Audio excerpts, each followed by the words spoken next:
Olha, a ideia é a seguinte: em primeiro lugar, que existe uma aliança entre Bolsonaro e Mourão, está mais do que clara. Eles foram eleitos na mesma chapa. Vice sempre foi vice. Nunca foi nada diferente disso, em todas as ocasiões, e todo mundo sabe. Eu não sei o que hoje todo mundo está tão preocupado com o que diz o vice. Afinal de contas, o vice de Dilma, por exemplo, era aquele Zé Ruela que todo mundo sabia que era, e ninguém estava preocupado com o vice, porque vice é vice, vice não faz nada, vice não representa nada, vice não vai derrubar governo, vice não vai fazer absolutamente nada, vice só vai servir para tapar buraco quando o outro estiver ausente, somente isso. Do contrário, não. E se Mourão tivesse que fazer alguma coisa para prejudicar, ele teria feito durante os momentos que ele exerceu cargo como vice-presidente. Não, ele se comportou adequadamente como vice-presidente em todos os momentos que ele precisou ocupar o cargo. Então, veja, tomando por base isso, ignore o que ele tem falado. O que ele tem falado ali, contradizendo o que o Bolsonaro teria prometido em campanha, na verdade é o seguinte: o Mourão, ele é instado a falar, ele é chamado a falar. Eles querem ouvir que ele fale. Então, ele, para não deixar ninguém, porque se ele deixar todo mundo quieto e não falar nada, eles vão ficar bravos com ele. Se ele falar o que o Bolsonaro está dizendo, eles vão dizer que ele está. Então ele fala o contrário e aí ele cria essa polêmica que, na verdade, é para colocar o próprio jornalismo em dúvida, naquela coisa de o que será que está acontecendo? O jogo do Mourão é um jogo evidente de estratégia militar. Eu não sei até onde, por que o Olavo fica pegando nesse pé, porque não tem necessidade de ser. Além disso, veja só, a questão do Olavo falar que durante o período militar, os militares deixaram as universidades, a mídia para a esquerda e tal. Houve, de fato. Não foi um golpe militar que aconteceu em 64. Aquilo ali foi o seguinte: o Jango, ele fugiu, nem renunciar, não renunciou, filho da mãe. Ele fugiu, e daí, com base nisso, o governo ficou vago. Daí foi eleito um traste lá, daí conforme o andar da carruagem, os militares foram chamados a exercer aquela função, mas era por um prazo de 3 meses, 6 meses no máximo. Eles não iam ficar 20 anos no poder. Eles ficaram 20 anos no poder porque não tinha como largar antes. À medida que eles faziam uma coisa, a esquerda corria detonar da outra. E à medida que eles andavam para um lado, a esquerda corria a arrumar mais encrenca do outro lado. E por isso forçaram os militares a permanecer esse tempo todo que eles permaneceram no poder, 20 anos. Foi somente isso. Então, por isso, os próprios militares, porque eles têm a ideia de uma sociedade democrática, e como sendo democrática, democracia implica em conviver os diferentes, o dito com o contradito. Ou seja, você vai conviver, inclusive, com o comunista e o comunista contigo. Ele te faz a cabeça se você permitir e você faz a cabeça dele se ele permitir. E ponto final. Isso é democracia. O contrário, qualquer uma, por exemplo, qualquer regime que entre dizendo, por exemplo, comunismo nunca mais. Pronto, já deixou de ser democracia, querido. Já deixou de ser democracia. Entenda, daí já é uma, sabe, não é que o cara não pode ser comunista. O cara pode ser comunista? Pode. Pode ter partido comunista? Pode. Isso é a base da democracia. E era isso que os militares queriam. E por isso eles deixaram, de fato deixaram, porque eu também convivi naquele período, e eu sei que eles deixaram a direção da mídia, a direção das escolas, faculdades e tal, tudo na mão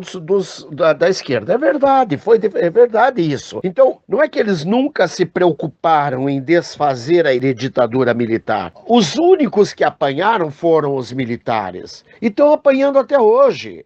O Olavo de Carvalho, com toda a sua sabedoria, com toda a sua inteligência, ainda não se tocou que os militares entregaram o poder em 85, não foram destituídos, eles entregaram o poder em 85. E desde 85 para cá, o que os militares têm feito? Eles abandonaram o país? Não, continuaram trabalhando pelo país da forma que eles têm que trabalhar, sempre cuidando para que não fossem extrapolados determinados limites que eram os limites da democracia. Quando Dilma queria que eles tomassem frente para ela instituir a ditadura do proletariado, eles disseram, normalmente pessoas que nos pedem isso nós colocamos na cadeia. E aí a Dilma teve que retroagir, porque ela sabia que ela ia ser presa. E assim tem sido. Então, quer dizer, o Olavo, com toda a sua sabedoria, não percebeu o elementar? Puxa, o que os militares estão fazendo é um trabalho de manutenção da democracia, nada além disso. Eles não querem o poder, eles não querem ficar no poder, eles não têm sanha, sede de poder, não. Eles têm, sim, vontade de manutenção da democracia. Muito bem, Mourão ir contra as ideias de Bolsonaro, propagandear aquilo que ele pensa, tal, na verdade não é nem propaganda, ele não está nem um pouco interessado com isso tudo.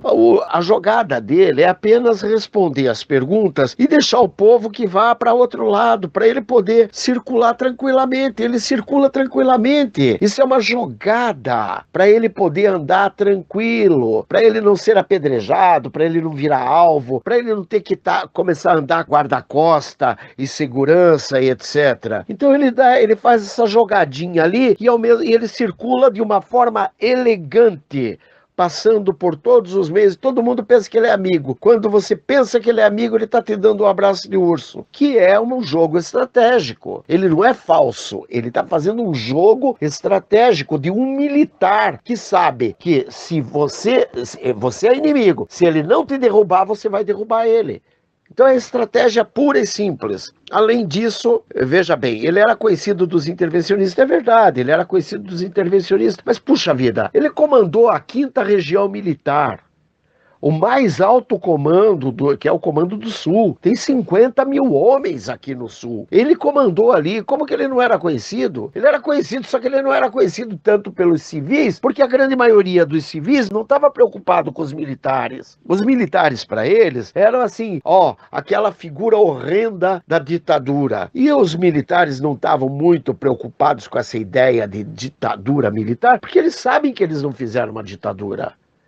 Eles sabem que eles não devem nada. E tanto não devem nada que tentaram fazer aquela porcaria da omissão da verdade, lá a comissão da verdade, e que deu no que deu. Porque realmente eles não deviam absolutamente nada. Bom, e com relação à capacidade dos generais de estar ali, de continuar fazendo o trabalho, veja bem, não resta a menor dúvida de que eles têm competência para o trabalho a qual eles, digamos, se propuseram a fazer. Quando que eles se propuseram? Quando eles entraram para as academias, quando eles entraram para a caserna, quando eles assumiram seus cargos como, digamos, como meta de vida. Porque aquilo ali, ninguém nasceu general, ele nasceu um homem comum como eu, como você. Aí ele foi pro quartel, chegou lá, ele olhou e disse, puxa vida, eu posso fazer disso aqui uma carreira para minha vida. E foi lá e foi fazer. Por quê? Porque é uma carreira segura, uma carreira certa. A única coisa que ele tem que ter, ele não pode mudar de ideia a todo instante. Ele não pode mudar de ideia como gente muda de camisa. O civil não. O civil vive mudando de ideia. Observe o próprio Olavo. Durante a década de 70, 80, o que o Olavo estava fazendo? Ele estava envolvido aí com a esquerda,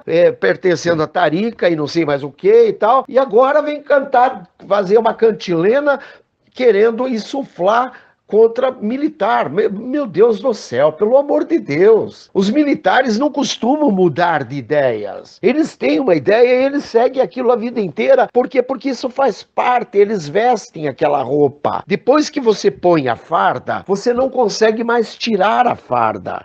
Ao contrário do fardão, o Olavo vestiu por conta da filosofia. Beleza, ele como um filósofo, ele está expandindo seus horizontes. Muito bem, parabéns, que Deus o abençoe, que ele continue sendo cada vez mais inteligente do que ele é.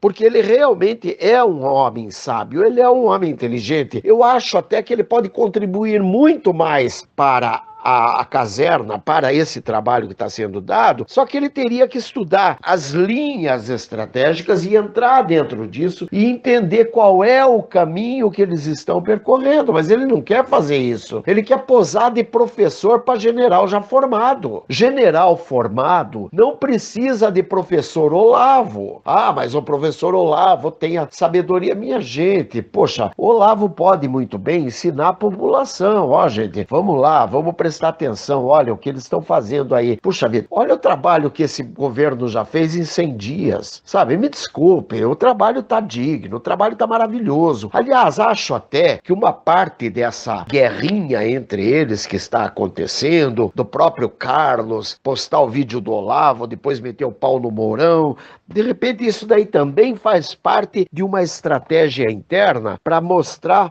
que lá dentro também pode haver surgência para que a própria esquerda fique mais perdida do que já está. Porque a própria esquerda está achando, eles vão se destruir, eles vão brigar entre si até se comer. Vai pro inferno, puxa vida. Os militares, eles pensam como um bloco monolítico. Observe o que aconteceu em setembro de 2017. O general Vilas Boas mandou o Mourão dar aquela palestra naquela loja maçônica. E o Mourão, obediente, vejam, um general manda outro general. O Mourão, de forma obediente, serviu de boi de piranha e entrou na água. Enquanto as piranhas atacavam ele, o que aconteceu? Já vinha surgindo a figura do Bolsonaro, que seria abraçada pelos generais. Pediram a cabeça do Mourão ao Vilas Boas. O Vilas Boas disse para o Bial, Rede Globo, Bial, o Mourão, eu já conversei com ele, já me entendi com ele, inclusive ele vai trabalhar no escritório do meu lado. Ele deu pro Mourão naquela ocasião, porque foi usado como boi de piranha, ele deu pro Mourão o cargo pro Mourão cuidar do dinheiro das Forças Armadas. Quer dizer, puxa vida, tá muito claro. O que aconteceu ali foi um jogo feito pelo próprio general Vilas Boas. Analise a palestra do general Vilas Boas em 2015, confrontando com a do Mourão em 2017. Olha só que curiosidade. O general Vilas Boas deu a palestra em setembro de 2015 e o Mourão deu em setembro de 2017. As duas palestras praticamente falam a mesma coisa. O Vilas Boas estava falando ao Senado que o Brasil não precisava de tutela porque o Brasil tinha o sistema de pesos e contrapesos e tal, aquela coisa que mantinha o país, que tinha harmonia entre as instituições e, portanto, o país dispensava a tutela. Puxa vida, está claríssimo o que o general Vilas Boas fez. Isso tudo é um jogo, lógico, não é do general Vilas Boas, é um jogo do alto comando. O Vilas Boas foi digamos, o pivô disso tudo que está acontecendo. Aí agora vem, eu respeito o Olavo, claro que respeito, gosto muito dele, mas sabe, nessa área aí ele está redondamente enganado. Ele tem que parar, prestar atenção, ler os sinais. É uma questão de leitura de sinal, não é uma questão de inteligência racional. Ele tem que funcionar um pouquinho diferente. Você tem que ver que o cachorro late de um lado e o bandido está do outro. A galinha canta para um lado e bota o ovo do outro. Quer dizer, não é uma... Puxa vida, é uma coisa muito elementar. O que está acontecendo é muito elementar. Mas tudo bem, de qualquer forma, vamos ver mais para frente, porque vai continuar, não tem problema nenhum. E, lógico, nós vamos ter certeza disso mais para frente, não é por enquanto, não. Mas tudo bem, grande abraço, fica com Deus, bye, beijos, fui!